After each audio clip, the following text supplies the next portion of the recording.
So, you know what? I can't quite reach this ceiling just off of this high horse. So I have to put a bucket up here. So I gotta stand on this to reach this patch. But this is that patch that I did, that California hot patch, where I took the drywall and I peeled the sides back. I cut the back side of the drywall the size of the hole, and I peeled the sides back. I did put some backing in there and fasten it because it was a pretty good size square, but there's no tape there whatsoever. It's the drywall paper. And now I'm getting older too, so I got to stand on something to stand up on this now too.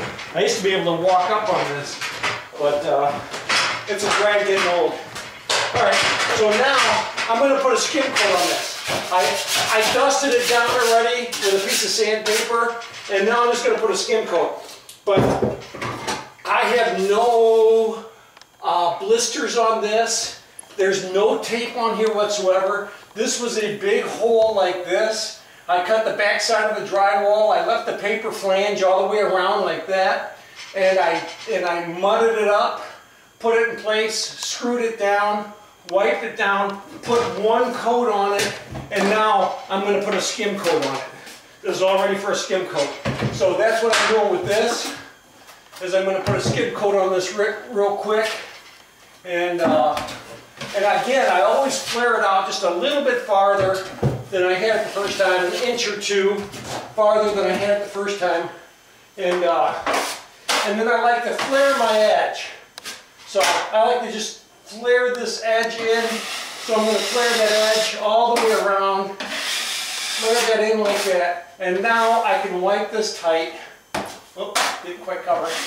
I can wipe this tight, and I can wipe this tight.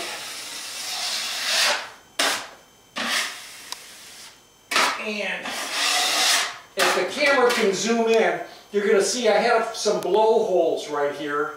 There was just some holes. Now if you look really closely, I don't know if the camera can pick it up, but I got some little tiny bubbles right here.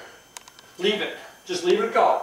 This will dry, and if they dry right, they'll fill in, and I can just sand it. But even if they don't dry right, I can still sand this, and I can just skim this spot right here really tight, and it'll paint out, and it'll be just fine. It'll be okay. I have another thing here I need to work on while I'm here. And then I want to show you this butt joint that's behind me too. I showed you how to tape it and top it, and now I'm going to put a skim coat on it. So I've got it all taped and topped, and if you remember with that butt joint behind me, I was talking about how to keep the center flat. You just got to keep that center flat and then walk away. But what I'm going to do right now is I'm going to put a skim coat on it.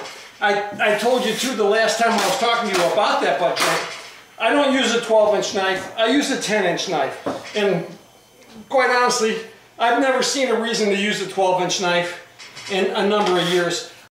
I want to thank you for watching. I hope it's educational. I hope you've learned something. So if you really like what you see, please subscribe.